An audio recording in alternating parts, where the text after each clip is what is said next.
Hey, you've got this part of the video. You've got the live unedited edition, Home Gadget Geeks, Thursday night. It's the 14th of December, 2023. It's 8 p.m. in the Central Time Zone. Solid 8 p.m. in the Central Time Zone. If you got this any other time than that, you've got the recorded version on YouTube on the recorded page, and that's okay. Hang tight. We'll get started here in just a second. My good friend and former co-host, Mike Wieger, is back. The Discord folks were like, Mike, who? But you're back, Mike. Good to see you. I know I disappeared. When I opened up Discord, when you messaged me, I was looking through, I was like, I have some messages in here that I have not responded to from this community. Cause I don't use Discord for anything ever since I stopped podcasting. So I feel bad, but yes, I'm back. I'm excited. This is fun. I was excited for tonight. Yeah. I'm glad it worked out. We've been all summer. I've been pinging you. Hey, will this work? Can we get this? And I'm assuming kids and sports, kids, and hockey, everything. Yes. Yeah. We'll catch up with you here in we'll catch up with here in a second. Did you bring anything to drink, or you got anything? I got water. You know, me too. Yeah. Although probably I do have a little Buffalo Trace. Buffalo Trace. Yeah, but this is I got kind of hooked on this is Liquid IV we'll tell the story. Is that stuff good? Yeah. Okay, yeah. One of my buddies swears by it. I've never tried it, but he said it's amazing. Sarah makes a version of it or some kind, and it's tasty and delicious. Stay till the end of the show. I'll tell you why I needed it here. Oh, half strength, and it's still this good? It doesn't Sarah. taste as good full strength. Oh, she says not as good full strength. You got to make it half strength. Okay. Who would have known? It's delicious. Better than Gatorade. Better, a little tastier than water. So it's like a powder you put in your water? I guess. Okay. Yeah. I think so. Ken, good to see you. Brian, good to see you. KDJ, welcome. Jim Shoemaker, good to see you. Good to see all you guys again. Man, the whole gang's back together. Yeah. So so a little water, and then I've kind of, a couple weeks ago when I went in for surgery, I stopped drinking altogether, just the week before surgery. And then last Friday night, I was like, oh, I like a whiskey. And that was a huge mistake. I was just like, still maybe a little early. The throat's still a little sore back here. And maybe that's a little early. But Buffalo Trace, pretty mild when it comes to the you don't get that burn. Yeah. Have you had Lazy RW whiskey, Mike? It's a Nebraska flavored whiskey. You can find it just about any of the grocery stores around it. They have a cinnamon, a lemon lime, a cherry. They kind of make it, and then the whiskeys themselves are kind of like the lemon lime looks like it's got lemon, like citrus pulp. Okay. So you kind of mix it. You can see the pulp? You can see it in there. Oh, wow. Okay. And they're pouring out, and they make a cinnamon that's a million times better than Fireball. Really? And it's smooth too, so no burning. So Sammy and I had some of that last night for dinner. It was pretty. Buffalo Trace is good. Yeah. I stopped 2 months ago, but before that, when we had gone to Nashville earlier this fall, I really took a liking to Buffalo Trace. So I'm a big Buffalo Trace fan. Yeah, it's tasty. It's mild. It's the Jeffersons that I brought over to you. I think it's actually a little bit more cinnamony. That's a way to say it than the Jeffersons. And so it's just a nice, if you can find it. It's almost impossible to find here in Nebraska. Buffalo Trace is just super hard to find. I do have a couple bottles in the locker. Well, hold on. Before we get started, this is a story you should hear. So, Phil had kind of gotten into the whiskey, and he got a little too much into it, right? Okay. And ran up a little bill on the thing. And then his other said, get rid of this stuff. Like, it's going. So he calls me one day, Dad, you want some whiskey? And I'm like, sure, bring it over. I mean, I guess twist my arm. We'll drink it as we go. So couple boxes full, and it was like half full, half third. Couple bottles he had bought for me for presents, so he was going to give to me. He's like, here's an early Christmas present. So I moved a locker in the basement here, and now I have 2 rows of his collection. We'll just keep it around for when he's over and some of those kinds of things, and then I've got mine on top, so I got plenty. fully stocked. You need to have a party or something. Shouldn't have to buy. I should have you over. There you go. Although you're not drinking during the holidays, Yeah. or I don't know. I'm hoping it kind of sticks. It's been a really good. Yeah. I said for sure till the end of the year, but I was like, ideally, forever. But you never tell yourself forever, because mentally you can never. That's a hard thing to do. I think so. You just keep extending the goal. Yeah. But now it's just the way it is now. Yeah. Feel great. It's a good thing. Every time I do it, I'm like, oh, it feels so good. The post-surgery brain fog is a real thing, and I didn't need to add alcohol on top of that, right? Right. So it's been good to kind of keep temper it a little bit. Brian says he's enjoying a little Buffalo Trace himself this evening. Nice. So good job. Brian, they have it at Fry's. Are you kidding me? Which is Kroger's, which is our Baker's. Yeah. So it's super hard to get in Nebraska. I've got a couple bottles of it of here, but so I don't worry about it too much, but it's hard. Okay, I think we're in the last thing, and then we'll start the show here if you're listening live. I think, Mike, and you won't want to hear this after you just told me the decision you made, but we're on the backside of the whiskey bubble, which means I think prices are going to start flying downward here pretty quick. Where I'm starting to see, so just this week, Basil Hayden, you could get it at wall to wall, $20, and that's the second time I've seen that in a month. And so you go in there, and they're running all these flash sales to kind of move this stuff, And so I kind of think there's going to be some good deals. So I'm having a hard time, because I know it won't last forever. Eventually they'll slow down manufacturing, because in the bubble, they'll slow down manufacturing. That stuff will all get consumed. There won't be available. Prices will stabilize. That's the way the economy works, right? But in this magic moment where there's an overstock and and everybody panics, by the manufacturers, there's a panic, like, we got to get rid of our stuff. If it's already bottled, they got to get rid of it. I mean, they got to move it in some way, right? Now, I also think whiskey and mostly whiskey probably, because the other liquors aren't.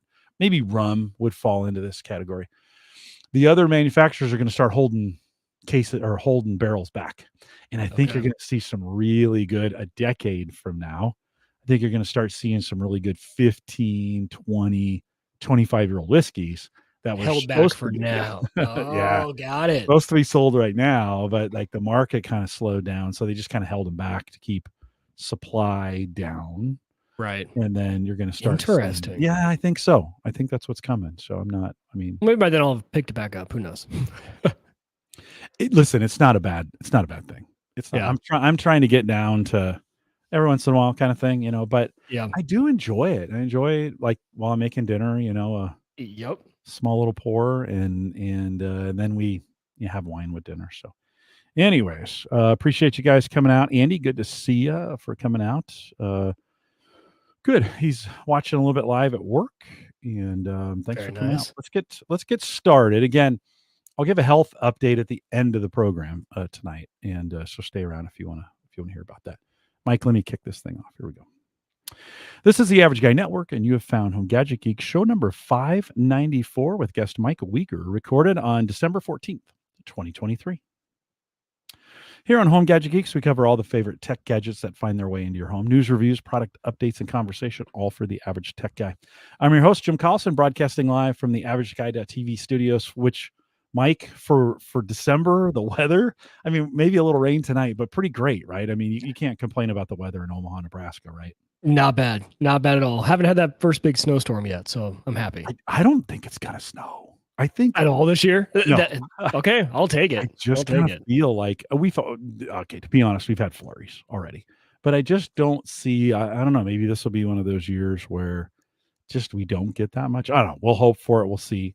A little dusting on the 24th, Sunday night. The 24th would be nice, right? Have the kids wake up, some of those kinds of things. But anyways, very mild weather going on in Omaha, Nebraska. We'll post the show with some world-class show notes out at theaverageguy.tv. Big thanks to Jay Franzi, who was our guest 2 weeks ago, surgery in between. We'll hold that surgery update till the end of the program. So if you're jumping in, you want to hear about that. I mean, listen to the program. Don't skip to the end, but we'll cover that update from surgery at the end of the program. But big thanks to Jay, who joined me 2 weeks ago before that. And then, of course, big thanks to our Patreon subscribers. If you want to join the Patreon team, we have a plan out there for you. Head out to theaverageguy.tv/Patreon. By the way, updated the Amazon. Mike, I'm doing Amazon again. I just decided I might as well. Yeah, especially around the holidays. Yeah, I might as well jump back in. So if you head out to theaverageguy.tv and look to the menu on the right, there's a support on Amazon link. Just click on it. It'll send you through. There's too many weird rules with Amazon and what you can and can't do. So just created a link.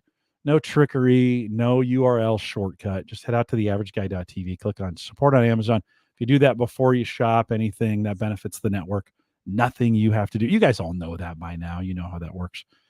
So check that out. That is working now. And a few of you have already used it. So I appreciate you doing that. And a little quick tip on that too. So I don't know if you guys saw this on social media, but right now, if you order someone from Amazon, go in the search bar on Amazon, just type thank your driver.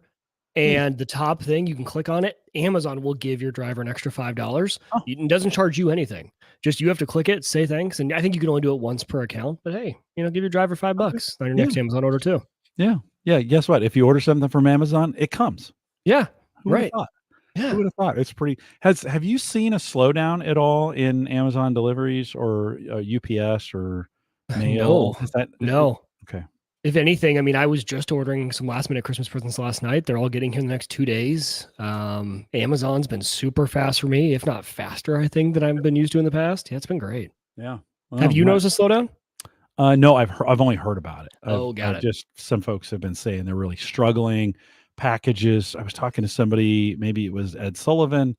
He said he ordered something that was like 13 miles away. It went to Staten Island before it made its way back to New Hampshire and then down to Boston again. And it was like, he was like, that seems the most efficient pass. That's East Coast though. Here in the Midwest, we don't have as much.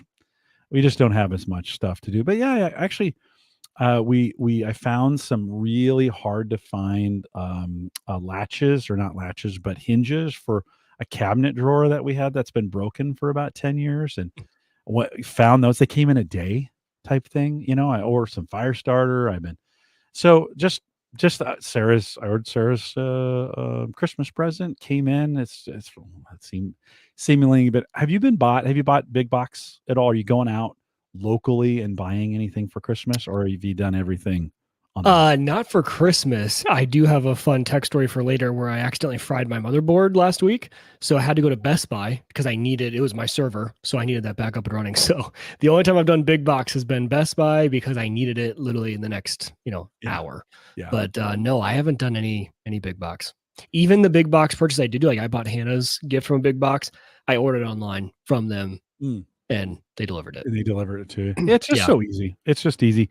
Yep. Ken talking about the whiskey we're talking about. He's saying marketed in 10 years as post-COVID whiskey. We're talking. I bet you're right, Ken. Yep. Right. I bet you're spot on. Dan's checking in, says good evening. Popping in while doing some gift wrapping. Good thing to do while you're listening to Home Gadget Geeks. And then Kevin says, yes, our post offices are buried with Amazon packages. So it'll probably vary by location. But yeah, we're at that part of the season. As we are recording, we're 2 weeks away from Christmas, 15 days at this point. And it's getting time, gentlemen. If you haven't done it, get it done. And no, don't make any excuses. First of all, Mike, welcome back. Always great to have you. Appreciate Love being back. There. And today starts the 14th year of Home Gadget Geeks. Is that not crazy? Last week, that is crazy. Would have been the 13th, and then we start the 14th season. Is that not crazy that with 14 years of this, did you think it's almost unbelievable? I mean, that is a long time. Yeah. I just and just to think, even think of like where like tech in the podcasting has come since when you were first doing this, and now you had to get a podcast out compared to now on StreamYard, and it's been so long since I've been on the show that you weren't able to interact with the chat in StreamYard. You weren't able to log in and chat back with them back the last time I was on. So it continues to get better. Yeah, and I think that's like early Windows 7 days, I think I want to say, and we were still talking home servers. And were you doing it with Skype back then? Probably. For sure. Yeah. No, we did it via Google Hangouts. Okay. We did, but you could have done it via Skype. Skype's video was just terrible. So Right. we never really did it that way. But yeah, lots have changed and lots have stayed the same. I look at the cast and crew that's out there in the chat, and very similar. KDJ may be the one exception to this. He came in a year or two ago, maybe in the last year. But yeah, I guess I want to say thanks to you folks listening. We couldn't have done this. Mike, you hung out with me for a lot of years in this, and we couldn't have done this without you. So thanks for 13 years. No, I have no video reel. I have no, pull a cord and balloons are going to fall from the ceiling. Oh, well, we can get, I think we can get now with the new Mac things. I think I can get, there we go. Yeah, there you go. Yeah. So fancy. Look at that. Are you're running a Mac or are you on Windows? No, Windows. Okay. Yeah. Windows. I would have thought that. I know. But anyways, thanks to you guys who listen. Important to me that you do. And, of course, every year I kind of think, should I keep doing this? And yeah, I'm going to keep doing it. So thanks for Ken does remind me, I think we started Ustream. Excuse me. At one point, I still have a scratchy. I'm going to let Mike do most of the talking here from here on out because it's kind of scratchy. Mike, catch us up on what's life going on with you. Yeah, life has been a lot of fun. The kids, right? Like at this stage of my life revolves around the kids. The boys are already in first grade and kindergarten. So it is all baseball, basketball, been, coached baseball, and watching them just go through all this is just a blast. So it's been all kids, and still playing hockey too, which is, all sorts of good life updates. But it's funny that you reached out when you did on Get Me Back on the Show. I know we've been trying to do this since the summer, but then we were talking about for November, December. And recently I started kind of getting back into the, now I'm gonna have a scratchy throat as soon as you pass the mic to me. 1 second. Okay. So, you asked me, and so I've actually been getting back into the YouTube game a little bit. I have that creative itch of, I haven't been podcasting with you. It's been forever since I've done my own podcast, and I always loved making YouTube videos. So about a month ago, I started doing that again, and that got me kind of back into, okay, if I'm going to be doing YouTube, I need projects to document for YouTube. I love doing tutorials, right? That's what I love doing with YouTube, tech tutorials. And so my servers had really been something that had been rock solid, and I didn't need to touch them. And I hadn't been tinkering too much with my home lab. It had been just kind of working well.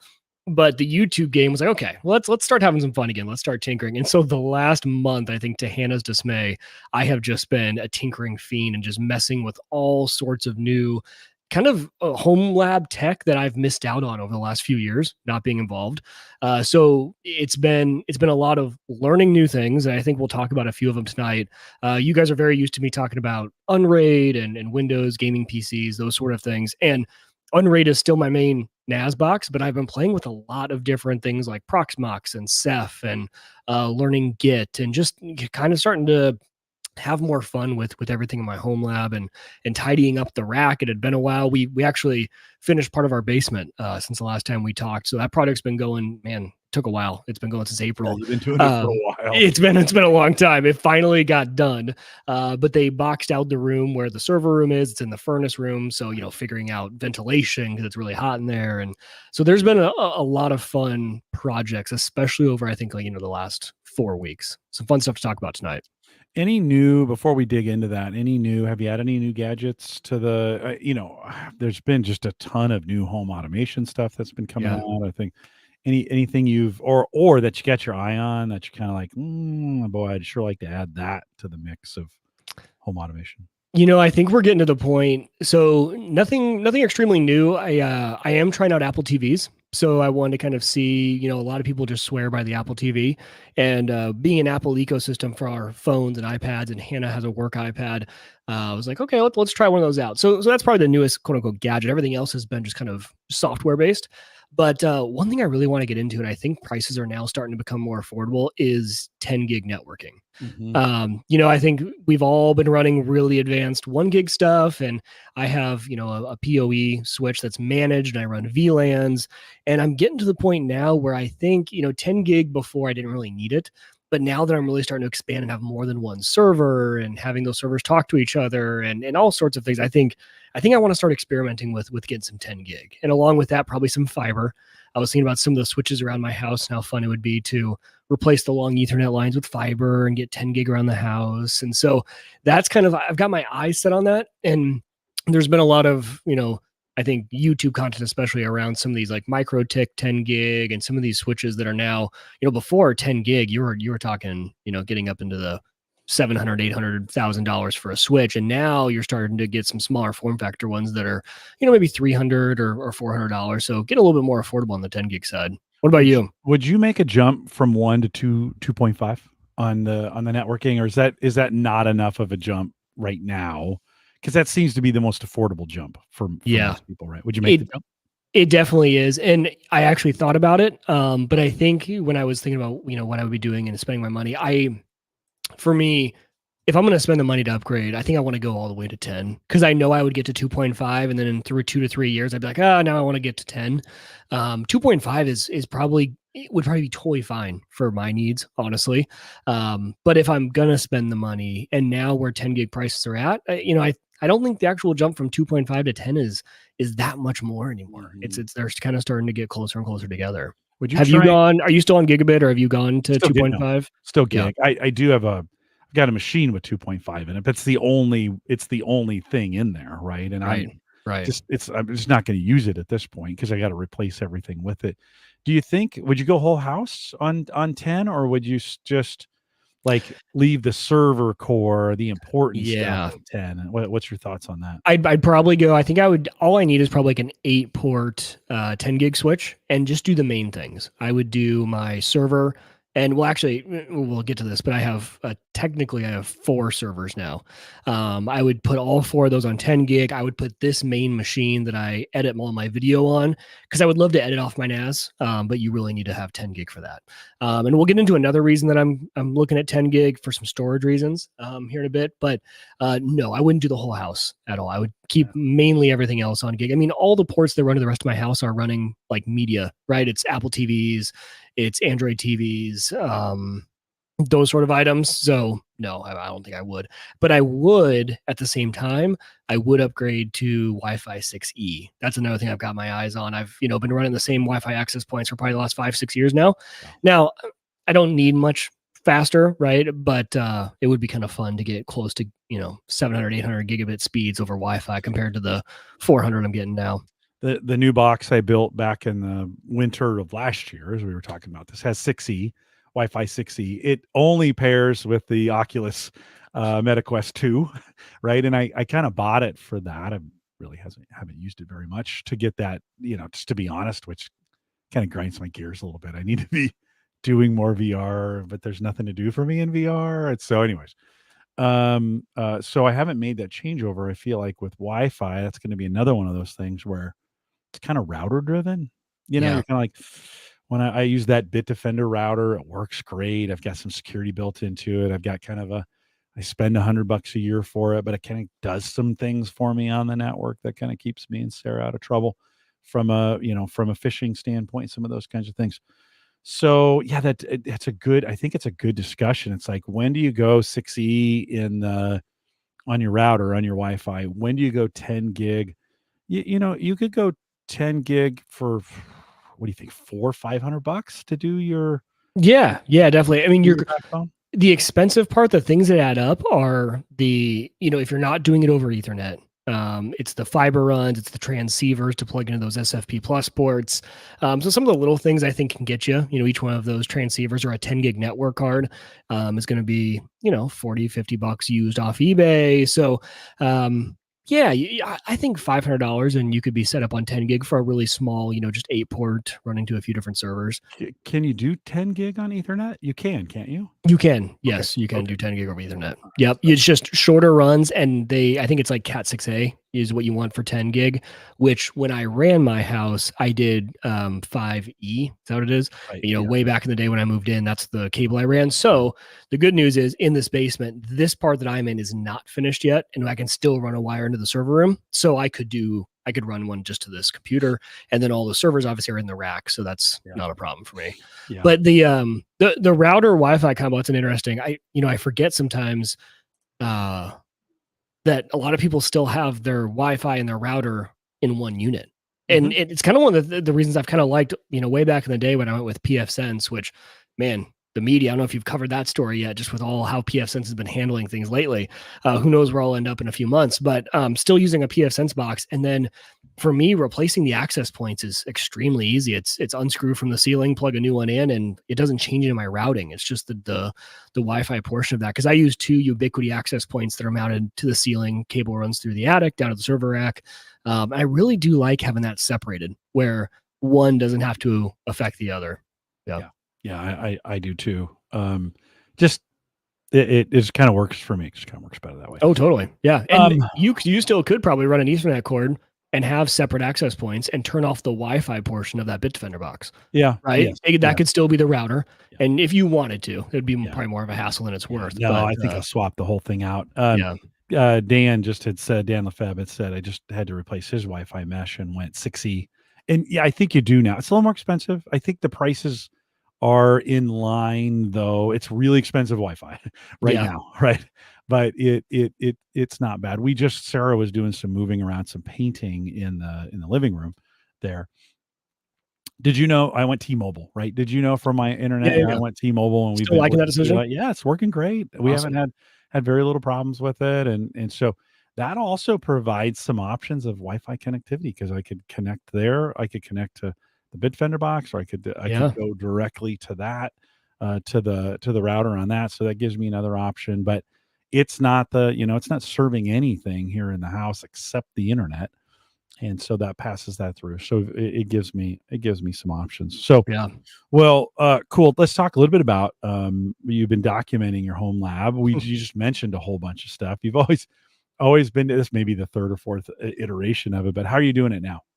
Yeah, and man, how many years ago, Jim, did we start talking about, it's a good idea to document your whole home lab, in the case, not that anyone would take over what I do, but, let's say if I accidentally, if something happened to me and I passed away, and someone, could come in and say, okay, I'm willing to help you, Hannah, but where did Mike leave off and all this stuff? So my goal has been documenting. But what's funny is that's not where I started on this journey. What it started with is I've been really into open source projects, right? Jellyfin being the biggest one. I have been switching over to Jellyfin from Plex for my media.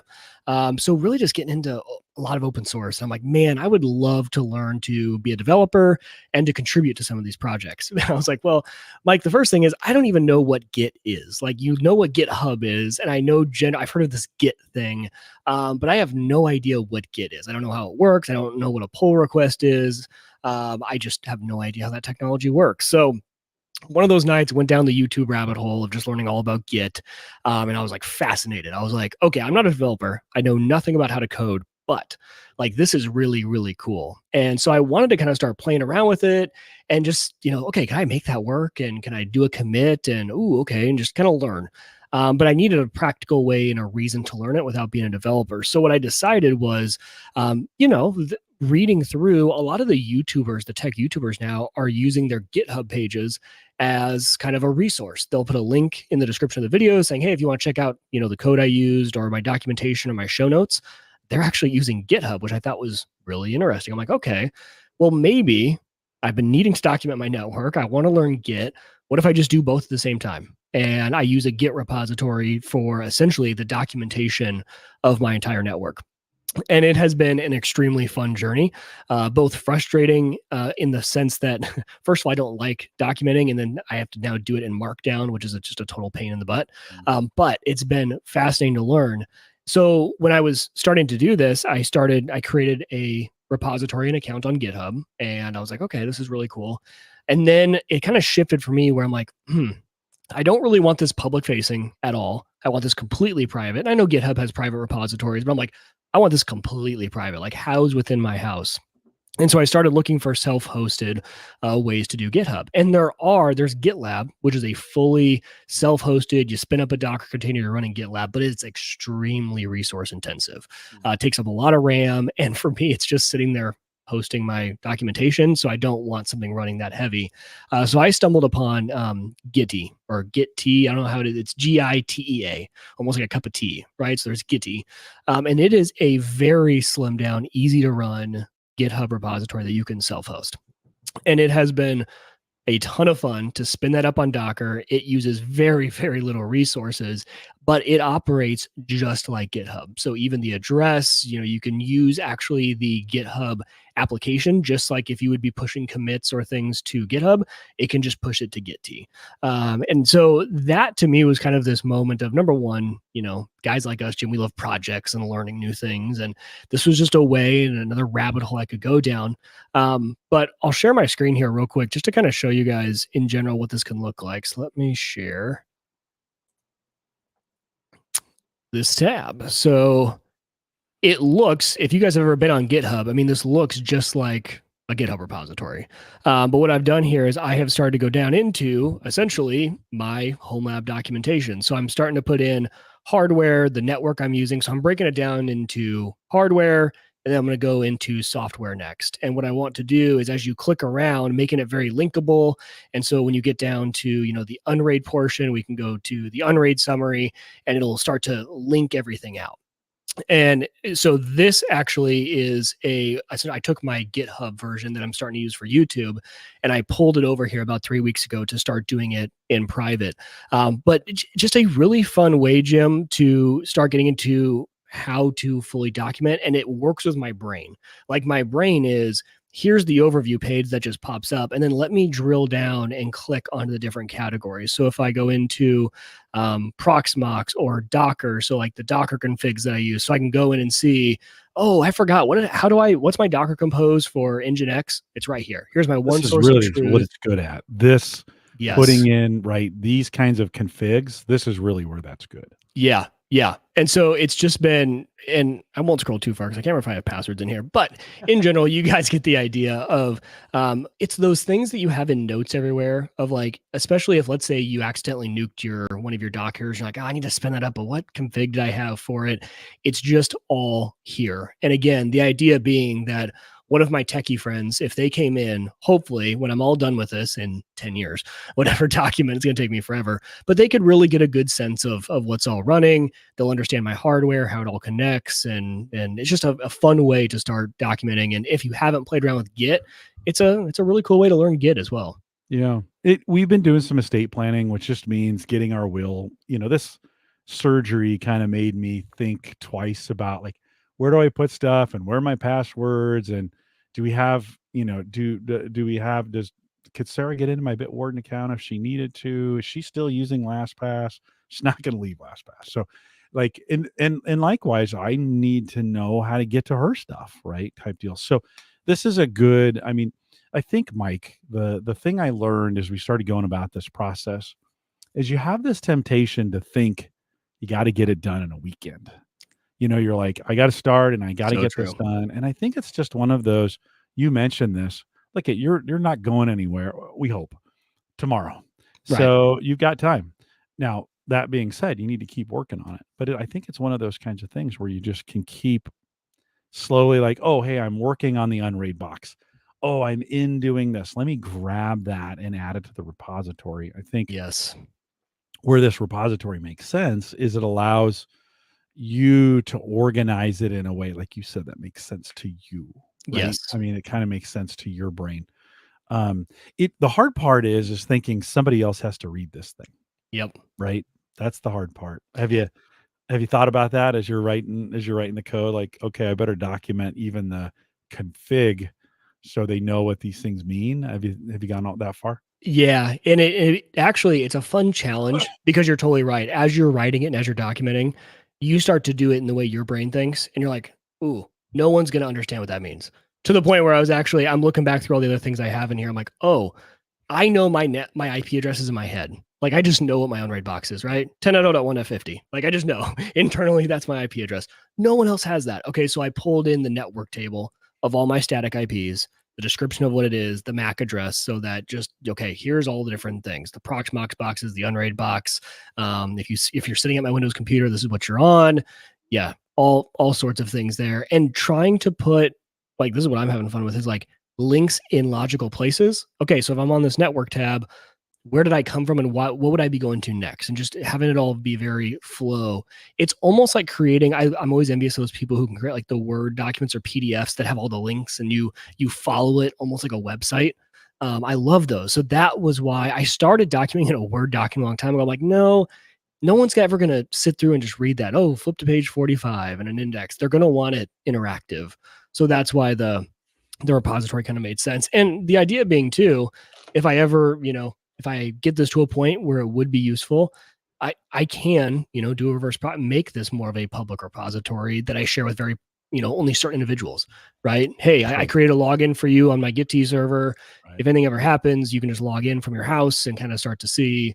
Because the main thing is my other part of this documentation is going to be a disaster plan of, okay, something's happened to Mike. Here's what you need to do. You need to get your Bitwarden passwords out. Hannah uses Bitwarden. Nuke, Plex, and Jellyfin, who cares, right? Like that service is just going away. Our Nextcloud server, right? There are documents in Nextcloud that Hannah's going to want. All of our tax documents are in Nextcloud.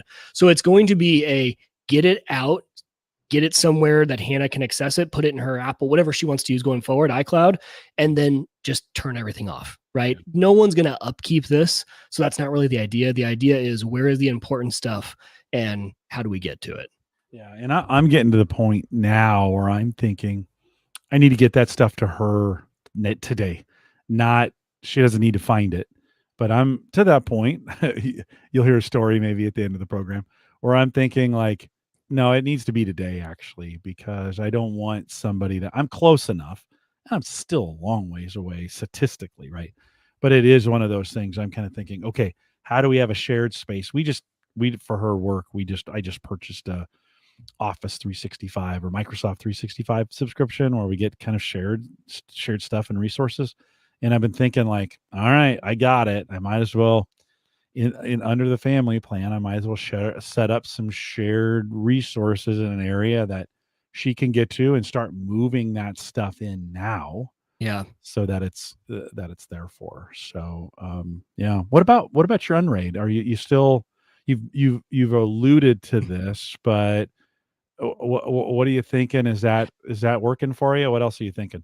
Yeah, well, we get these wild hairs and we go in these trends, right? So a few years ago when I was building the Unraid box, I was all about, I had all these weird machines in my rack and in this room, and I wanted to consolidate, right? One beefy server, save power, turn off the 10 machines, make it into one machine, and just have one powerhouse. And I loved that. Well, and then that gets boring because it just works and it's great and it's awesome. And you're like, okay, how can I break this? What's wrong with this? But what spawned it was there were a few times I needed to take the Unraid server down, add a hard drive, do certain things. I wanted to replace the CPU in it. There was one time I was adding a new HBA card, just little stuff. Well, when you take that down, the main annoyance, and it was the wife approval factor, was Home Assistant would go down, because that's running on that box. And all of a sudden she's walking into the laundry room and the lights don't turn on. And the TV, I have this stupid issue with my TV. And so I have to have like an IR blaster that's triggered by Home Assistant to turn the thing off. And so the TV wasn't turning off. And so if I ever wanted to do that sort of things, I would be rushed and I would make mistakes. I'd be like, oh, I got to have Home Assistant only down for 10 minutes. My password manager, right? That was not online when Unraid is down. So what I started to think about was, when does it make sense? And this is kind of actually a YouTube video I'm probably going to be coming out with soon, is when do you start thinking about having more than one server, right? When you start running enough services that maybe a second or a third server might start to make sense. So from that was the, the path I went down was, okay, I want to start having a secondary server that can take some of these services, put them over there. And I call them kind of like mission critical services, where really I should have no reason that I need to open up that box, do anything unless something dies. I'm not upgrading the hard drive. I'm not upgrading anything. It's just a machine that is going to run 24/7 like a tank forever. So I started thinking about that. And as I started to plan out, okay, well, what do I want that machine to be? I have that Dell R210 that I have had forever in my rack. And my Dell R210 used to be my PF Sense box. And it was my PF Sense box when I was thinking about all this. And it just so happened I'd been watching YouTube videos about the Zima blades. I don't know if you guys have seen the Zima blades. They're great little single board computers with a PCI slot on them, which is really nice. You can add a network card in. And so ordered a Zima board, got a network card, and that became PF Sense, and that freed up my Dell R210. And this being an opportunity now, everything for me has to be, I got to learn something new that I haven't tried before. And Proxmox is essentially an operating system that I have been fascinated by for a long time. It is great for running VMs, certain containers, and I want to give it a try. And it's open source and it's free. So I went and I fired up Proxmox on that Dell R210. So I thought about using Unraid, but for me, this is going to have one hard drive and one SSD in it, and I don't need something like Unraid, and didn't want to pay a license for it. And I hadn't learned Proxmox before, so I fired up Proxmox on the Dell R210 and put initially just one VM on it. I ran an Ubuntu server VM running Docker, and I just started moving over some of the Docker containers from Unraid that made sense to host over there. So I moved over things like my dashboard, Heimdall, right? I used the Heimdall dashboard. I moved over Grafana, and I moved over InfluxDB, and just some of these things that need to always be on. And then finally, I moved the Home Assistant VM also over to this machine. So I was like, sweet, now I'm in Nirvana, right? Now I have solved everything. My Unraid box I can take off, and Home Assistant's still on, and my Bitwarden, I had moved that over in that Docker container as well, and I'm all good. But then you start to learn about really cool features that Proxmox can do, and you get bit by this bug of, ooh, okay. So what I started to want to do was I saw everyone doing clustering of multiple Proxmox servers. And when you cluster, you can start to build certain services that can be high availability. So if I rip the plug out of one server, the service just picks up on another. And I had no idea the pain I was going to cause myself by going down this rabbit hole of having high availability. But I wanted to try it. So I pulled out, I had this old Dell Optiplex sitting in my storage room that hadn't been turned on in probably 6 years. But I was like, ooh, because to have a cluster in Proxmox, you need at least 3 nodes. So to have quorum, you need 3. Well, the Zima board, I put Proxmox on and then put pfSense there. So I virtualized Proxmox. So that way I could at least, okay, so there's 1. The Dell R210 is 2. And I pulled out this old Dell Optiplex to have 3. And I clustered them all together. So now, when you cluster them together, originally all you really get is all 3 servers in one interface. So you can power on, create VMs, all from kind of one dashboard, which is really nice. I thought, not knowing anything about high availability, I'm like, oh, well, that'll just work, right? Like if Proxmox turns off, it goes over to the Dell Optiplex. Very naive thought, because I hadn't thought through anything like, oh, well, where is that VM stored? Where's the hard drive? Well, the hard drive is on that box. So if that box is down, there's no high availability. Well, for those of you who have messed with Proxmox long enough, if you know it, you know the next thing I tried, and you know the pain I went through with having a small setup. But there's this thing called Ceph storage, CEPH. And Ceph is a fascinating technology, and it is fantastic. Essentially what Ceph is it is distributed network storage. So what I mean by that is if you think of my system where I have a Zima board, I have a Dell R210, I have an Optiplex, I have storage hard drives in all those machines. What Ceph does, it essentially connects all of those as if they are kind of one unit. And they use kind of a network to do so. But with Ceph, it's a fascinating technology, and it's amazing if you do it right. When you are a home lab with Gigabit Ethernet and only one hard drive per node, it's a little bit of a challenge. But essentially, the idea is that with Ceph, when I store my VM on the Dell R210 in the Ceph pool, if I pull Dell, it's got enough data on the other nodes. It's almost like it's almost like RAID. It's got enough data from the other drives, if you pull a drive, that it can still rebuild and play. So I went down the route of trying to set up Ceph, and I disregarded all of the warnings on Reddit of, hey, if you have anything less than 10 gigabit Ethernet, and if you don't have a separate network, and if you don't have a minimum of 3 drives per node, do not try this. Like, you will get it up and running, but you will regret it. I'm like, no, like it'll be fine. It'll be great. I got this. I got this. You don't know what you're talking about. No. And originally I was like, well, I just want to spin it up to see if I can get it like proof of concept. I just want to understand the technology. I'm not going to use it. No, I would never use it. So, yeah, I did. I did. So I went through, like, I added a completely separate switch into my rack. I got second NICs for all the servers so that at least Ceph can run on its own network. Right. And it was great, but it was Gigabit. I added in a bunch of hard drives, NVMe drives, SSDs, and I was like, this is the coolest thing I've ever seen. Because literally I ripped, so I had a Windows VM running my Blue Iris security software, running on the Dell R210. It's like running. I pulled the plug. I saw it blip for like 2 seconds, and it was already back up, and it had moved it over to the Optiplex. So like that was just when you're a home lab or when you don't work in IT, like being able to do that and you get it set up and it works. I was like, oh, that's really cool. That was really cool. Long story short with that, it is if any of you want to try it, I do recommend trying it, but just know you're not going to use it because essentially with all that setup, everyone was right. The speeds are just really, really slow when you only have one hard drive per node and if you're using Gigabit. So what I was doing was I was essentially on my Blue Iris machine. I was writing all the data from all my security cameras to the Ceph pool. That way that VM could move around wherever it wanted to. But as I was using the machines, even just to go back and delete some footage would take, I'm not joking, like 10, 15 minutes just to delete like a gig file. So that is no fault of the technology. It's the fault of me not using the technology like it's meant to. Well, massive overhead, right? And yes, there's a whole bunch of stuff, monitoring, watching, anticipating, moving, there's just giant overhead. Yeah. In that, right? And there is.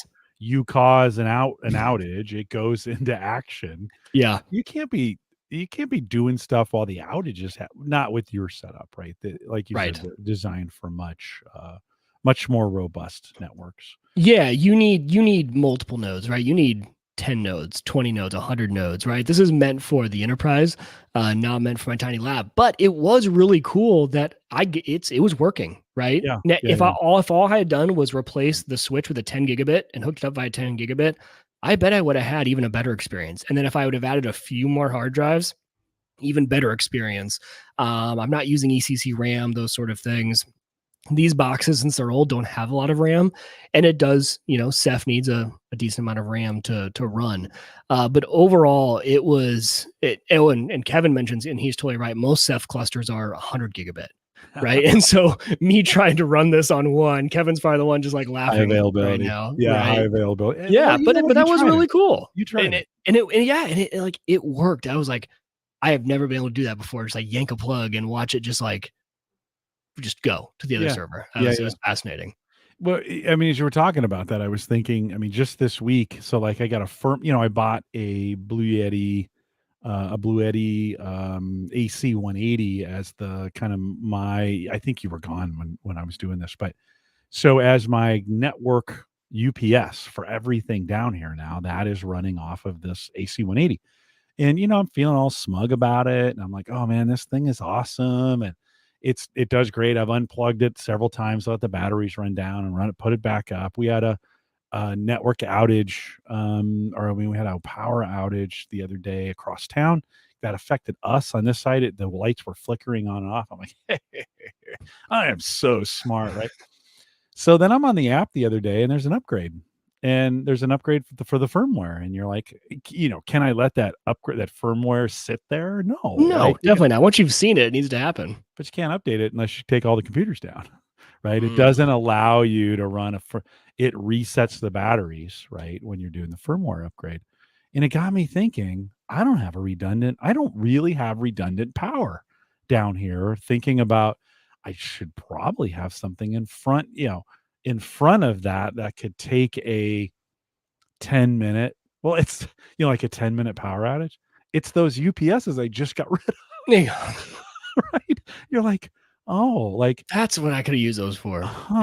Yeah, I probably could have put those in front of the the boxes. And then you're like, well, they weren't pure sine wave, blah blah blah, and it doesn't really matter. They worked for 1,000 years without them being that way. But it's interesting as you think about this. You're like, okay, yeah, it's all good. It's all great that I've got an Unraid box. I built one too last year. I think the last time we chatted, I spun one up right after I spent some time with you.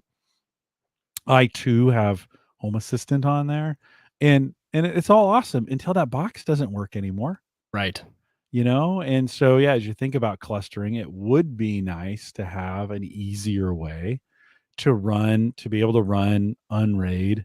And maybe there is. I haven't looked into this a lot. Now I'm going to have to. Dang it. Thank you, Wieger. Of course. That's what I'm here for. High availability between the two in a way that's simple, where one is replicating to the other. Yeah. That traditionally has been very hard. That's been a very hard problem to solve. Replication's been really, really hard. It definitely is. And that's the one thing. So with all that said, I took down the Ceph network, right? I like it's goals now to be able to build like Kevin. Like I would love to get just and apparently you can actually do mesh networking with Ceph. You don't need a big switch. Like if you have a certain amount of nodes, you can just direct connect them with wires and they'll create their own little mesh network. So I have plans in the future of trying this again and really doing it because I just think Ceph is insanely cool. But so I took down Ceph and now they're just all running. All the VMs are on their own local storage. The cool thing about Proxmox though is because I have 3 and because they still are a cluster, what you can do, even without Ceph, is you can migrate a VM from one machine to the other while it's running. So I have my one Docker, Ubuntu server, and the other day I got new RAM came in for the Optiplex. So I just went into Proxmox. I said migrate. Now that takes time because it has to transfer the entire VM file over and the memory, but it never goes down. And within 10 minutes, that VM is now running on my Dell. So I can power it down. When I turn it back on, I just clicked migrate again and migrated all the way back. Those sort of features I thought were really cool with Proxmox. And having that availability. And then, so what I did actually was I run so Proxmox has an offering too called Proxmox Backup Server. So Proxmox Backup Server, you can run as a VM on appliance. So what I did was I actually installed Proxmox Backup Server as a VM on Unraid. So all my Proxmox boxes every night, they will back up all their VMs over to the Proxmox Backup Server, which is running on Unraid because there's a bunch of storage over there. And then you can, right now, it would take me, only 5 minutes to completely nuke my pfSense VM and then pull it back from a backup. And it does snapshots. It's doing that every night. Or I could go to a totally different machine. I could set up a whole new Proxmox box and say, hey, go pull that backup because that's the exact VM. I have it configured exactly the way I want. So there's a lot of fun flexibility that I found out from Proxmox. But I will say after playing with it for a while, I would never use just Proxmox alone as like a NAS solution. Unraid for me is still leaps and bounds, just like my favorite NAS solution. People who run Proxmox, they typically will do like a true NAS VM. What I was actually thinking would be kind of interesting is, I don't know if there'd be ever a need for it, but you could virtualize Unraid in Proxmox if you really wanted to. But Unraid is still my beefy powerhouse. And now I'm just having fun with moving some of my other services around just for convenience sake. But I've seen my power draw and I'll probably be back to consolidating next year. Who knows? Right. Because I'm like, ooh, these 3 more servers running, especially a Dell R210 and old ones, they suck some power. Yeah. I was going to ask you, even having, I have some access to the notes that you sent over, but if you've gotten bit by the small PC or the small server bug, and it sounds like you have, right? I mean, and I think that's kind of the key to this virtualization, redundant clustered for the home user is a small, inexpensive, with some storage attached to them that sit in a cluster and they're not drawing a ton of power. Right, all the time, but getting a few nooks and running like a Kubernetes cluster. Kubernetes is another thing I want to learn. And again, it's just like Ceph. People say if you're not doing Kubernetes for a job and you don't need to learn it, don't put yourself through the pain of running it in a home lab. But that's almost tempting me. Like when people say don't do it, I'm like, I want to do it now. So You're like challenge accepted. Challenge accepted, right? Like I want to do it. But I think what I've learned throughout all of this is that restoring from a backup for everyone home lab is much more practical, much easier, much less hair pulling out than trying to figure out high availability. Just have good backups and know your process for if that machine goes down, within 20 minutes, can I have everything back up and running on a different device? It's much more practical. Now, the learning side of it was an absolute blast, right? Like if you've never learned Ceph, fire it up, see if you can do it. And actually, what I would suggest though is play around with Ceph. I'm doing this for a YouTube tutorial I'm making. Create just 3 Proxmox VMs on a machine you already have. So like Jim, for example, in Unraid, you could spin up 3 Proxmox VMs and pretend like they are on separate hardware and then cluster them in a fake network, give them virtual disks that you're going to use as your Ceph. You could just virtualize this all just to learn how it all works. And it'd be much more painless than the way I was trying to use actual hard drives and get a whole new switch. And so you could have some fun if you want to learn the technology by just completely virtualizing this You need tornado. some power behind it. You still need a box. You still need a pretty healthy box. I think some folks have put their not PFSense. They've put their Unraid on a fairly low speed, because you're like, it's just storage and it's just going to do. Not everybody, but it probably needs a little horsepower to be able to do some of those things. Yeah. Yeah. Well, no, it got me thinking. I probably will not chase you on that. Not at this point, anyways. Just because I too am thinking about some consolidating some things. Do I really need all those PCs running? Do I really need all these things happening? Do I really? I too shut some things down for about a month over Thanksgiving, and it was quiet down here. And you're like, do I really need that? And then post surgery, I got bored, so I fired them all back. Right. Have you ever, speaking of that, have you ever played with the Apple content caching on, now that you run a Mac full time in the house? Is it just you on the iPhone, or do other people in the house have iPhones? Me and Sammy. Okay. Because, one thing that I totally forgot existed, it's been around forever. And almost every, business has one of these, but essentially there is content caching on the Mac, and it's a simple just turn on. You go into settings, like I think it's under sharing. And essentially it becomes like a cache server for all of the iOS updates, app updates, so that when, if you need an update to Facebook and you hit it first, it slurps it down, stores it on the hard drive. And then when Sammy requests that Facebook update, it's not going out to the internet, it's pulling from your Mac. It's kind of it's a weird voodoo on how easy it's a one click. Cause like I've played around with LAN caching before for like Steam and games, which can get really complicated. You have to mess with DNS and you have to do all these different changes.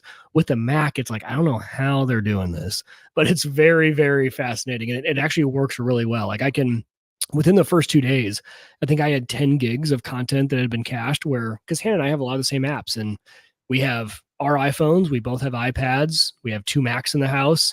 So there's just a lot of stuff that's pulling from the Apple servers. It kind of if you have a Mac Mini in the house that's running, turn it on, right? Because it's like there's no harm, no foul of just not having it do it. It's kind of cool. It's so there used to be a service for Windows for that, where you could get all the Windows updates and it would store them for you there. And I can't even remember the name. They need to bring that back if they did, because that's the biggest pain is always, re-downloading all the updates. Yeah, all the updates for Windows and such. But no, I kind of, in the modern era, I'm kind of like, I have them set. They remind me, hey, it's time to reboot. And I don't worry about it too much. And with unlimited T-Mobile, with our iPhones both being on T-Mobile, we have a tower right here. We have great 5G ultra wide. You're just kind of like, no, it'll just come down when it's ready. It's fine. That's a good point. Yeah. With internet speeds where they're at, everything's so instant and without caps.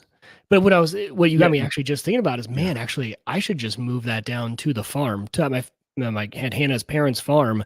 They have really, really slow internet.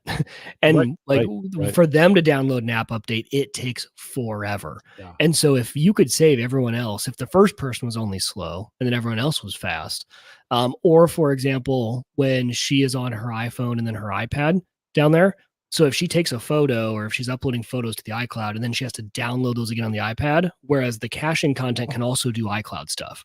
So we would store all of it there and you're not pulling it from the internet. That's a good point, Jim. That's a good point with internet speed. Because here it doesn't matter, right? I'm not even another thing to go wrong. Yeah. And more power running, because now because literally what it was for me is that iMac that I used to even podcast on years ago. It was just sitting in the storage. I'm like, there's got to be a use for that thing too. You got to get rid of that content caching. You got to get rid of that stuff. I know. It's just too easy to pull it. It's just too easy to pull it back. Yeah. Kevin Schoonover says it's winter, Jim. Heat your home with compute.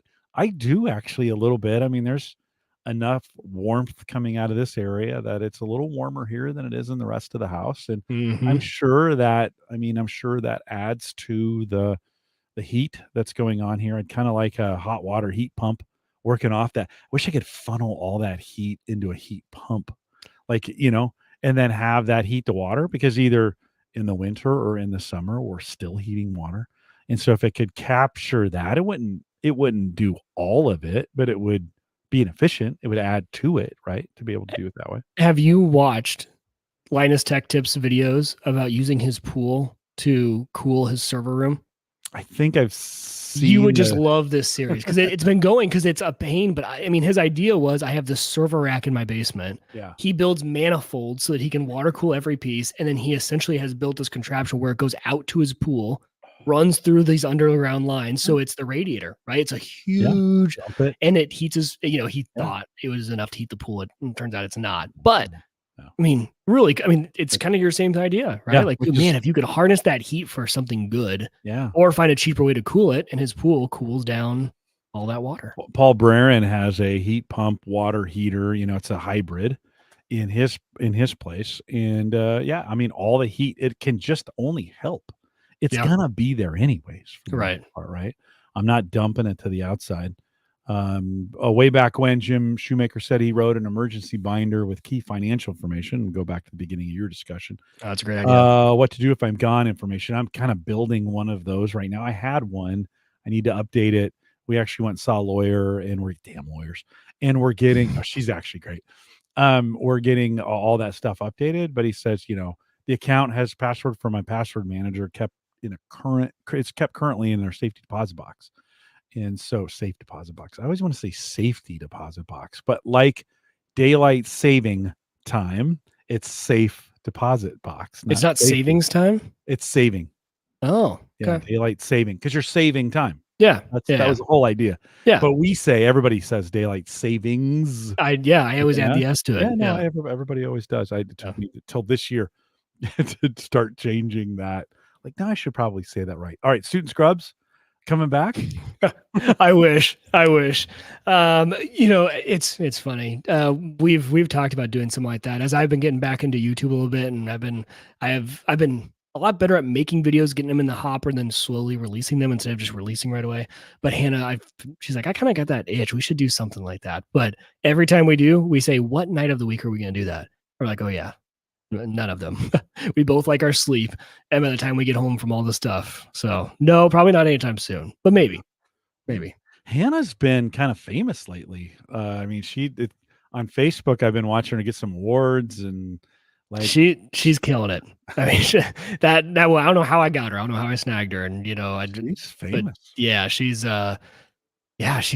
She got alumni of the decade at College St. Mary, where she went to school, and I've just been super proud of her, and everyone at work just been doing great stuff. To her. Yeah, congrats to her. Couldn't happen to anybody better. I mean, she's a great mom, good friend. She's the best. Great. I don't know why she likes you. I don't either. That's what I'm worried about. The secret's gonna be out sometime where she's gonna be like, why am I with you? No, it's all good. She just seems like things are all going well for you guys, and lots of opportunities. Always good to catch up on some of your tech and some of the things that are going on, some things to think about. Mike, I think let's reverse the roles really quick. I want to spend a little time talking about health, my health situation. A lot of folks know I had surgery on Monday. So if you want to stop me for any questions in there, thinking about, and we'll spend maybe 10 minutes or so chatting about this, just to catch people up to date. Can we do that? Are you okay? Definitely. Yes, for sure. So most of you know, I went in for prostate surgery on Monday. I had a giant prostate, and that's not just me saying that. I when I first learned of that, I said, well, but size matters, right? And they said, well, not that size. Right. So, God, the one chance I had, and I blew it with the wrong thing, right? Yeah. So every person who is looking at my charts during pre-surgery for this thing, when they would see how big my prostate was, they'd go, "Oh," and I'm like, "I'm right here. Like, I can hear you. Use your inside voice if you're gonna, comment on my prostate." Well, so first thing, I didn't know there was like a size component to prostates. I knew there were levels and everything, but I thought that was more of the chemistry. But there is a size component. There's a size component. They're about the size of a walnut, and the bigger, of course, the bigger they get, is with most men, they swell over time. They just get bigger. It's just part of us getting older. In a lot of ways, they can become cancerous. That'll play a little part into the story here a little bit. Okay. Very treatable cancer. It's a very solvable problem. But as they got bigger, of course, your urinary tract, your urethra runs right through the center of it, and it starts cutting that out. In my case, I had another little node that was acting like a ball valve, and it would get is it would tighten up. It would come off the urethra. Oh. As it relaxed, it would sit on top of it. So during the mornings after I took medicine, it was just fine. As the day would progress, it would bloop. And then the evenings, I'm standing there for a while. If you know, you're like, Yeah. right. They were really worried that the bladder. So this all sits in front of the bladder, right? And so they were really worried that my bladder muscles would burn out from pushing so hard all the time. Gotcha. That was the concern. That's why Okay. I had the surgery, right? Okay. Just afraid. No cancer. We've been tested twice and it's been negative each time, but they were gonna get a sample for this too. So it worked out that way. So so laser surgery, they go in and do a partial, took about 70% of my prostate. And I went, whoa. And he goes, well, you did have a lot.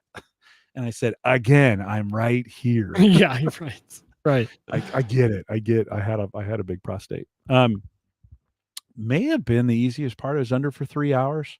Some super cool tech goes into all that now. It's super. I was at Bergen Mercy here in town at 72nd Street. They did a nice job. Lots of great stuff. They do a lot of technology. Going into OR now, I guess it's been a while since I went into OR. It's awesome. Like there's just cool machines everywhere. That doesn't freak you out at all? No. Okay. So you got a vibe on it. Okay. I mean, I was feeling pretty good because they're Right, really right. they put some stuff in the line and you're like, hey, you want to marry me? Mhm. You know, kind of thing. And they're like, you're not going to remember any of this. And they were right. I remember looking at the OR table and thinking, I wonder if they're going to need my help to get over there. That's the last thing I remember. Right. So 3 hours of surgery, laser, they cut it out, 100 grams of material that they pulled out to pull out and have tested and no cancer, which is the best news. Now he caveats that part of the prostate he took out, that's not generally where cancer is found, but I just have less cancer. I just have less prostate now for cancer to grow on. So I'm okay with that. Surgery was successful. I was out by Tuesday. Some of you who listen to this maybe saw it on Facebook or such, but out by Tuesday, very few problems, no side effects. I have to learn to go pee again. And it's not as good as it was. Going to the bathroom is awesome. Like I haven't had that experience since I was like 20. You know, you're like, whoa, hello. I could stand back 6 feet. Write my name on the wall. Yeah. Sarah's like, stop it. I gotta clean that. But yeah, it's no, that's functioning well again. Go ahead. So does a surgery like this, do you have to make any lifestyle changes after based off with it? No. No, they're just like, hey, you need to let it heal for 4 to 6 weeks. Right. But you have to change diet or like nothing. No. Okay. No. In fact, I'm on less meds that I was on before. I was on that's probably a good thing. I was on let's see if I can remember the name of these two, Flomax, to help tighten up or loosen up, depending on how you approach it, to get more flow. And then Flomax, obviously that's the reason why they named it that. Proscar was the other one to kind of try and shrink it down some. Neither one of them, I mean, they were getting less and less effective, which is kind of why. And the bladder was showing some signs of damage. And so they were like, okay, now's the time to get this done. No. So the surgery itself, the catheter was the hardest part. They put a catheter in, and gentlemen, that sucks. It's terrible. That is just awful. Did you do that when you're awake? No, that went in when I was asleep. Oh, but then it's still in there when you wake up. Still in there when you wake up. Yeah. And I had to have it for that evening, or that evening and that morning. Yeah. In a bag, and you kind of that makes me kind of hurt a little bit. Yes, it should. Yeah. Because it does. Yeah, it's super uncomfortable. Yeah. So Jim says Flomax reduces blood flow to the prostate to shrink it. Yeah. So yeah. So and then when they pull that, that's an interesting experience when they take that out. That you're very awake for that part of it. And you're like, I think I yelled.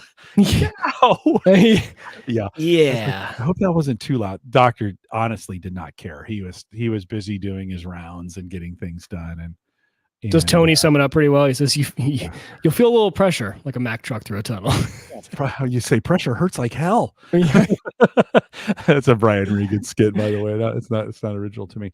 That was all fine. It wasn't until Sunday that I got food poisoning and ended up in the bathroom, doing what you do when you have food poisoning. And then it was a horrific night. I thought maybe I'd had some internal bleeding because I was so sick.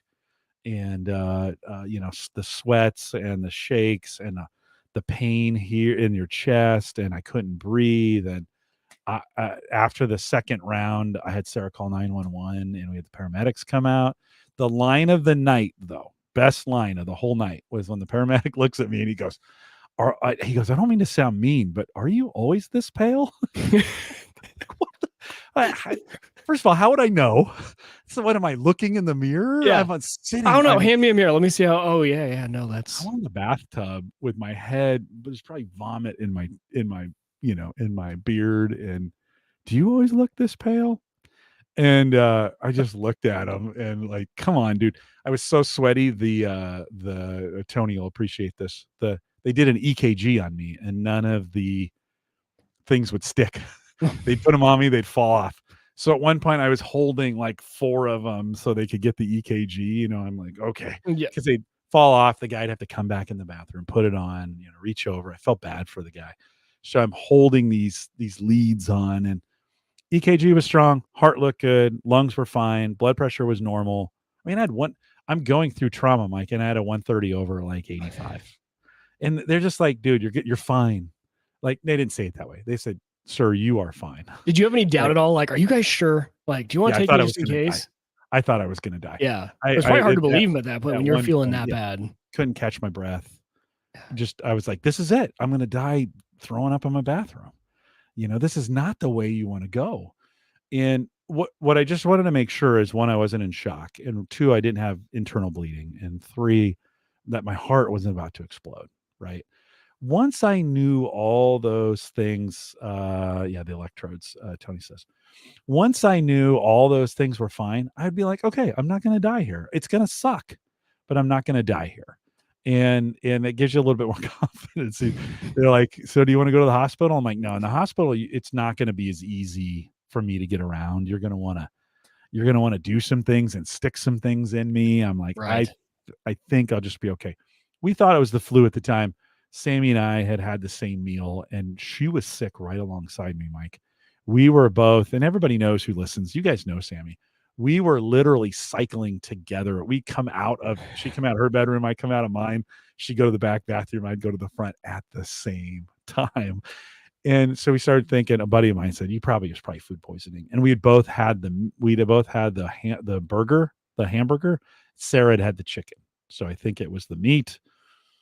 It was awful. We made it through. That was way worse than any surgery. Oh, but just having it back to back too.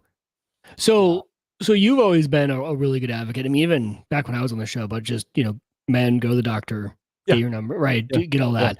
Was all of that stuff that kind of led up to you being able to kind of notice this and have them do things sooner rather than later? Yeah, it was actually at a home server show meetup where I started having these symptoms of not being able, like the really urgent going to the bathroom while I was driving out there. And wasn't consistent, but in talking with Dave and Sandy's like, okay, when you get back, you need to go see a urologist. And so it was then going into my doctor, getting a complete physical, getting a prostate exam. And he's like, yeah, this doesn't feel right. He goes, it's definitely enlarged. They didn't feel any nodules, but they were like, it's definitely enlarged. That started the process like 7, 8 years ago. Okay. So they have been monitoring me. We've done a couple biopsies. We put me on ProScar and Flomax to try and shrink it. Keep checking PSAs. This wasn't one of those, which is nice. This wasn't one of those situations where I got in there and the doctor's like, let's cut it out. Like, he was like, hey, let's give it some time. You're young. Let's give it some time. Let's try some things. Let's see what works out. But that definitely is part of staying. I mean, I could have avoided this. When I was talking to my sisters about this, they're like, hey, do you think Dad had this problem? And I said, do you think he would have told anybody? Really? He didn't talk about that kind of stuff. Nah, he was a kid of the 30s. He's not, they didn't even talk about that. that, that any of those functions, right? Right. I'm sure he did. He just didn't talk about it. I mean, so good one. Glad I caught it early. Really glad. I mean, of course, we're very, very glad no cancer at this time, right? We'll continue to do PSA. That's the blood test you take to kind of see the size of the prostate. That should right now it'd be 1,000 because my prostate's been so disrupted. So my body is just flowing with that right now. In 6 months, we're hoping it'll be low, and by a year, we're hoping it'll be even lower. And then we'll see a downward. We'll kind of see a downward trend with that. But that's kind of that's health management, right?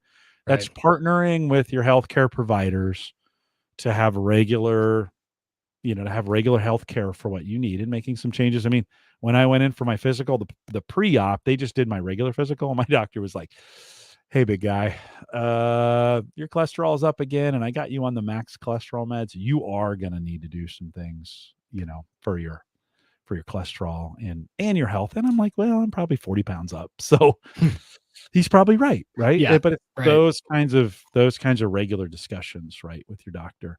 When you're in your 30s and early 40s, you kind of think you're invincible. And you know what? You kind of are, A little bit, but our trainer at work, I can't remember if I was still doing the show when he was going through that, but our trainer at work is 2 years older than me and went through prostate cancer last year.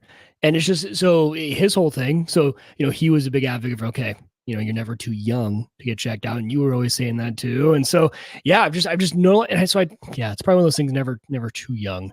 But it's funny, like my insurance won't cover me to get an exam until I'm like 35, I think is when they start actually covering it. No, generally, unless you're having any symptoms, you don't need it. Right. You don't need it. Generally, in 40 is kind of and for some of them is kind of the ages. Yeah. 55. So it makes sense for me. Right. That message isn't as much for you, except you should be getting your regular physicals. Yeah. You should be getting the being proactive about your skin.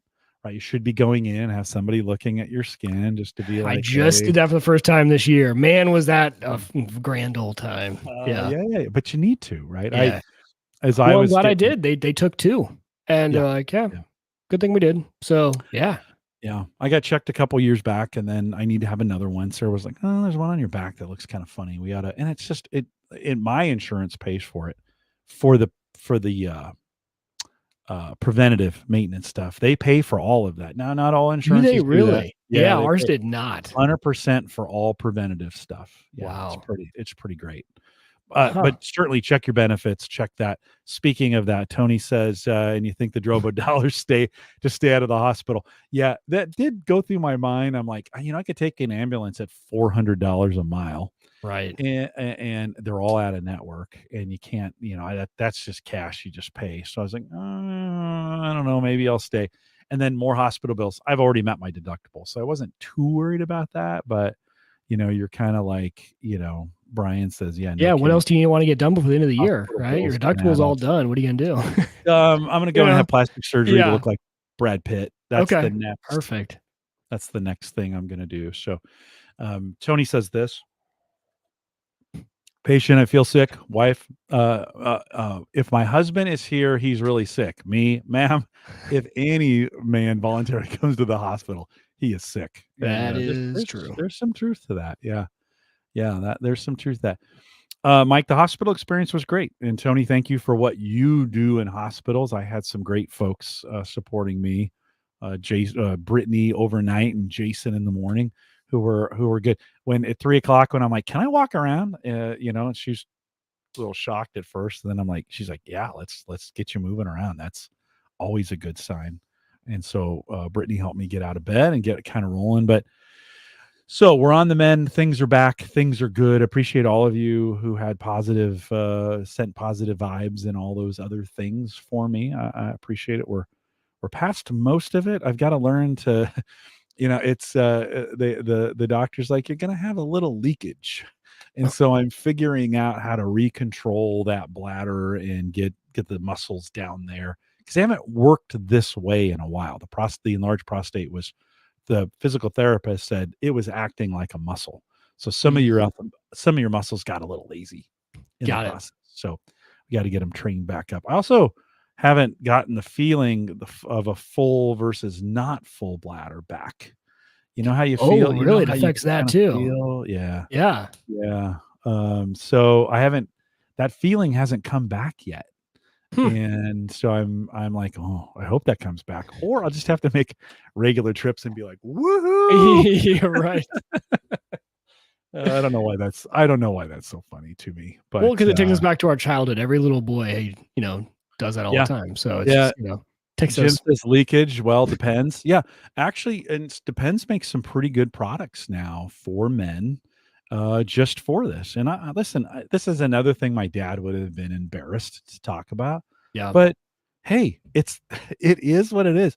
I'm not gonna, some guys would never leave the house again. Yeah. And you're like, no, no, I'm gonna figure it out. Like I don't. We'll get it. We'll get it under control, or if we don't, we'll figure out how to manage it. And in some cases, it may take some kind of product. Like depends. I think all of us guys, because we don't do we don't go to that aisle at Walmart ever, right? Think Depends are a big bulky diaper. That's what I had in my head. I'll be honest. Yeah. It's not. No, It's they've not. No, okay. they got a lot. They have a lot of great. They have a lot of great. And I'm using one of those now to just kind of sit out front. And if I do have one of those moments where I cough or sneeze, Yeah. it catches it. And so you're like, okay, that's actually not a bad there, and it's comfortable.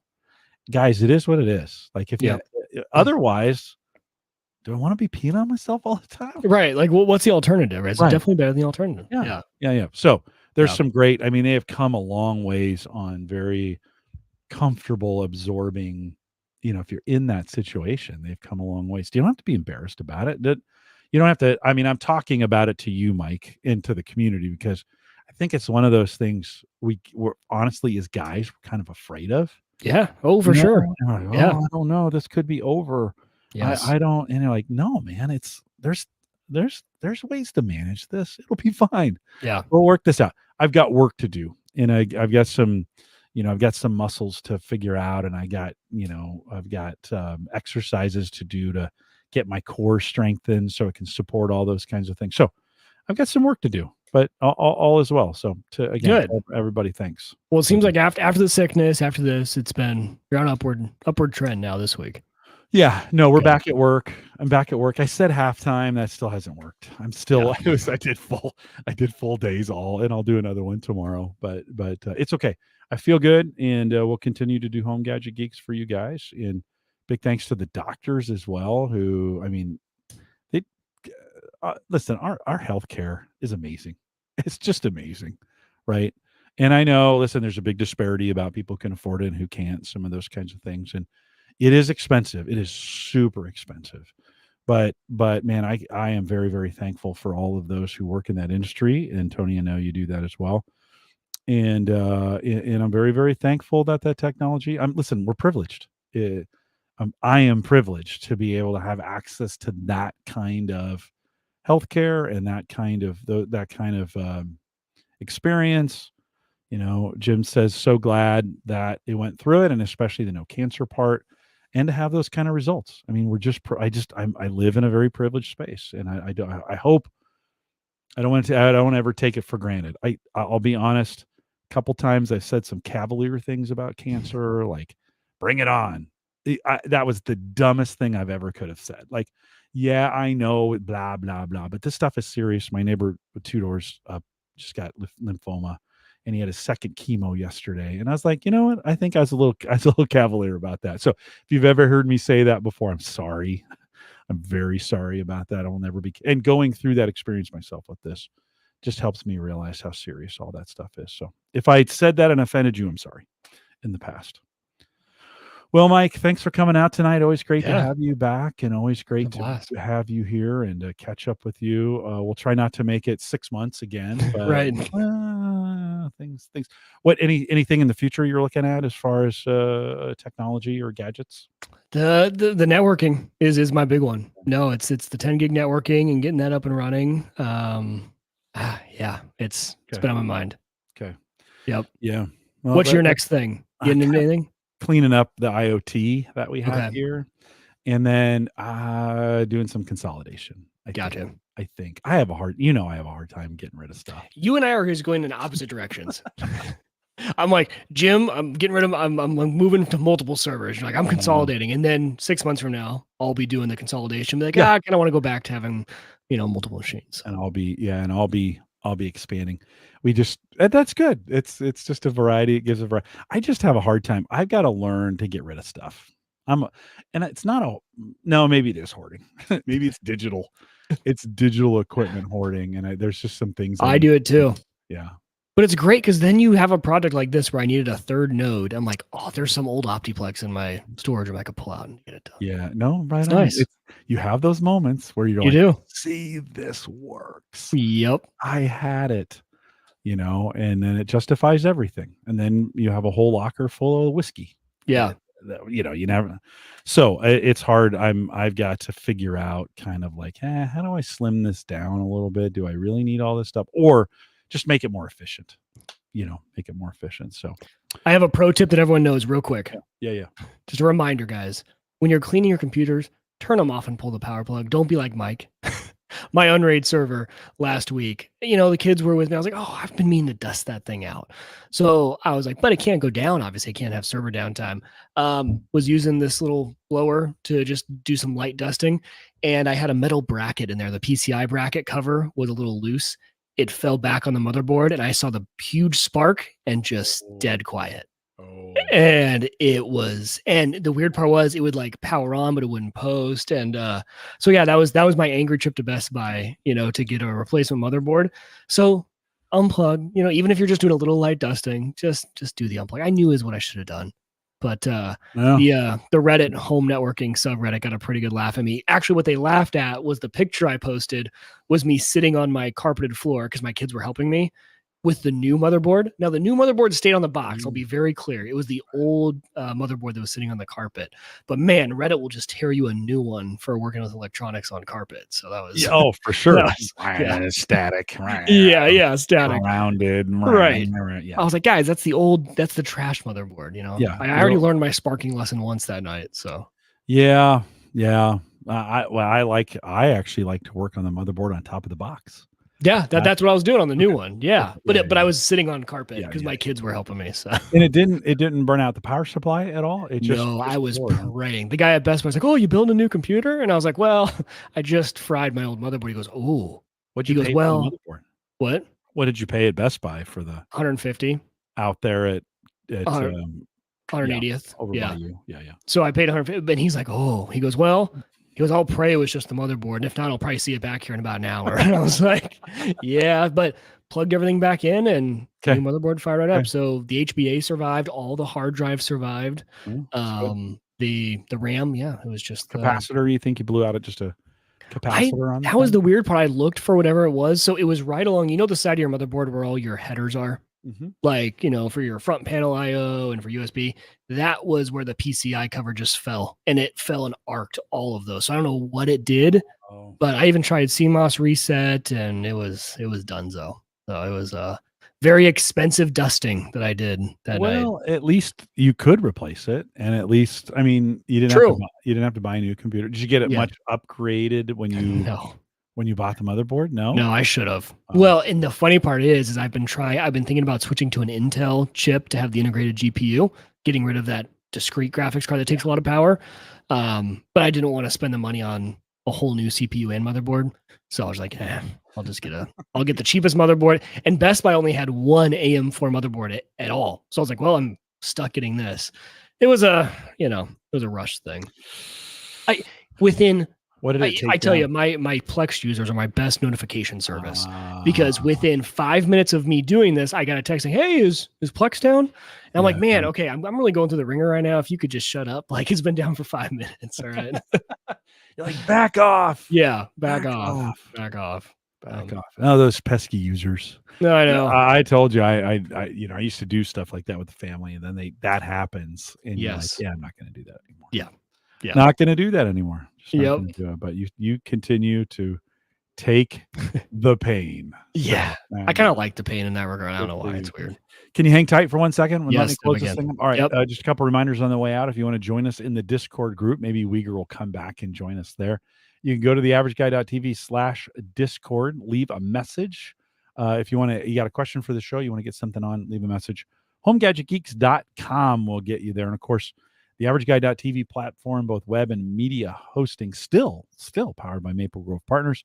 Christian will be coming back. He moved his date to the 18th, but he's coming back the 18th of January. We'll talk a little bit. We'll get caught up on Bitwarden and LastPass and some of those things while he's on in January.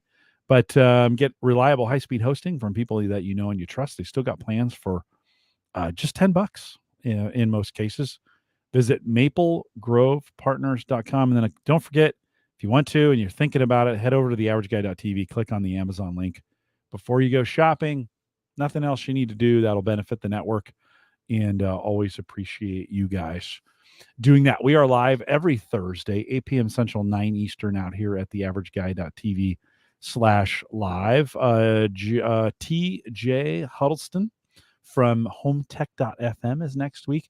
You've heard of Gavin. Gavin is on all the time. TJ is one of his partners on hometech.fm and contacted me, goes, can I come on? And he doesn't talk that way, by the way. That's just what I said. And I said, yeah. And so he's coming on next week. We'll catch up with it'll be heavy home automation next week for sure. Holiday week coming up. The week after that, that's the week between Christmas. And then we're off to the races for the new year, and we'd love to have you as a part of it. Come out and join us live if you're listening to the podcast. And for those of you listening live tonight, thanks for staying around. We may have a smidgen of a post show. With that, we'll say goodbye, everybody. Mike, thanks again. That was so much fun. Yeah, I missed it. Always good to have you. You're so good at this, you know.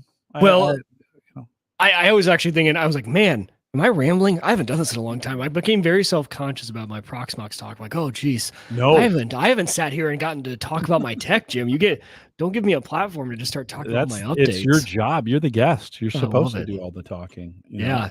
No, I gotta figure out a way to do this more often. This summer will be a little bit easier. Because hockey, I skipped the summer session for hockey, and hockey's usually on Thursdays. We just don't have it this week, so that's why this worked perfect. So we'll get you. We'll get you here. But I'll look at my calendar because there are weird weeks where we don't have hockey for like the rinks used. So I'll just maybe if you can be proactive and let me know. Yeah, that'd be fun. I've got Christian coming back here in the spring. I got Christian coming back. Bob and Ryan will be here. I got Tony Rayner. He's got some medical tech gear that he picked up that we're going to have him. So it'll be kind of fun. I need to get a few more lined up. I'll have Gavin back on, and we'll get Jay back in, all those guys. But yeah, ping me and let me know what works for you. I've had you long enough. I'm going to tell the live folks, thanks for coming out, guys. I'm going to go get some rest. I got to do this again tomorrow. I have a podcast at work on last Friday. I didn't tell this story. I should have told this during the live show. Last Friday, I'm thinking, because I'm a hero, right? Yeah. Thinking, oh, yeah. I'm fine. I just had surgery on Friday. I'm fine. I can do this one podcast. It was an hour, right? And all week, I'm sitting in this chair. I've got a blanket down here. I did not know what you were going to pick up from down by your feet. I thought it was going to be like a bucket or something. I'm like, I was good. I was I got a blanket down here. I've had my feet up. I've been toasty watching YouTube, all kinds of crazy stuff. And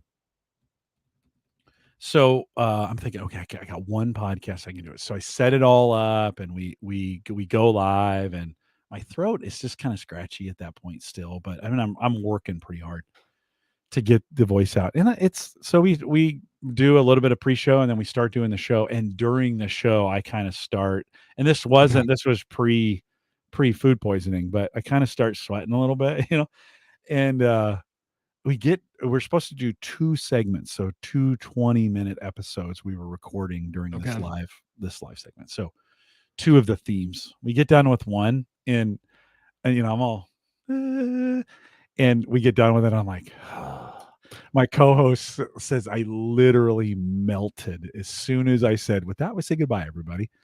And she goes, you sat back in the chair and melted into it. And she's like, I got worried about you for a second. We're losing him. And so I tried. I'm like, okay. So I tried to sit back up to the mic, and I'm like, okay, maybe I can. Let's just get started with the second one to see if we can power through. I take a breath, and I'm like, I can't do this. Like, this is dumb. Why did I say I would do this? I just had surgery on Monday, you jackass. Take some time. You stupid jackass.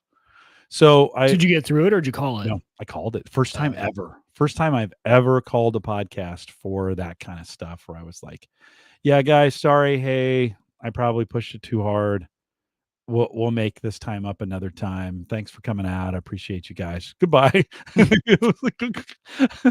Just, I'm out. Yep. And so I made it, 90 minutes with you. So I think I'm going to be fine tomorrow. We it's an hour worth of stuff, but yeah, that was probably dumb. Yeah. We'll get some rest tonight. Yeah. Sounds good. Oh, live guys, we'll see you next time.